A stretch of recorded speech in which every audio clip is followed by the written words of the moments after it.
റസൂലുള്ളാഹി സ്വല്ലല്ലാഹു അലൈഹി വസല്ലം പറഞ്ഞു, അക്സിറു ദിക്റ ഹാദിമിൽ ലദ്ദാത്ത് അൽ മൗത്ത്, എല്ലാ സുഖങ്ങളെയും മുറിച്ചു കളയുന്ന മരണത്തെ നിങ്ങൾ ധാരാളമായി ഓർക്കുക.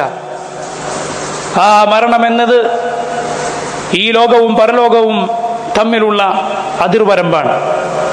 മരണത്തോടെ നമ്മുടെ അമലിനുള്ള അവസരം കഴിഞ്ഞു, പിന്നെ ജസാഇന്റെ അവസരമാണ്. പ്രവർത്തനങ്ങൾ ചെയ്യാനുള്ള അവസരം നിലച്ചു, പിന്നീട് ചെയ്തതിനുള്ള ഫലമാണ്. തൗബക്ക് പിന്നെ അവസരമില്ല, പിന്നെ നന്നാവാൻ അവസരമില്ല, പിന്നീട് ചെയ്തതിനുള്ള പ്രതിഫലം ആണ്. അല്ലാഹു സുബ്ഹാനഹു വ തആല പറഞ്ഞതുപോലെ വലൈസത്തി തൗബതു ലില്ലദീന യഅമലൂന السيئات حتى إذا حضر أحدهم الموت قال إني تبت الآن ولا الذين يموتون وهم كفار فأولئك أعتدنا لهم عذابا أليما.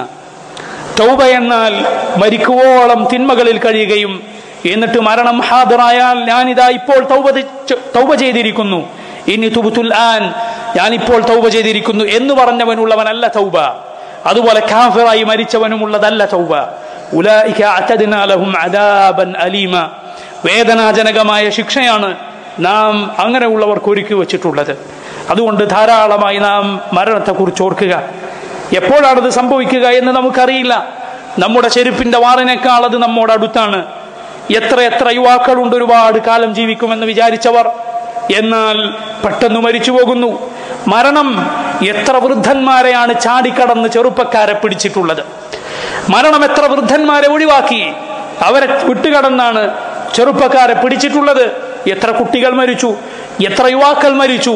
നമ്മുടെ മുന്നിൽ എത്ര ആളുകൾ മരിച്ചുകൊണ്ടിരിക്കുന്നു.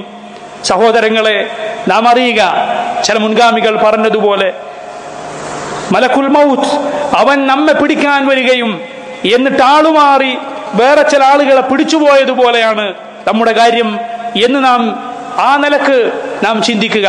അങ്ങനെയല്ല, ഒരിക്കലും ആളുമാറി പിടിക്കുന്നതല്ല. പക്ഷെ നമ്മെ പിടിക്കേണ്ടതാണ് മറ്റൊരാളെ പിടിച്ചത്. നമ്മൾ ഒരിക്കലും ആ പിടുത്തത്തിൽ നിന്ന് വിട്ടുപോവുകയില്ല, നമ്മെ പിടിക്കുക തന്നെ ചെയ്യും എന്ന് നാം നിരന്തരം ചിന്തിച്ചു കൊണ്ടിരിക്കുക.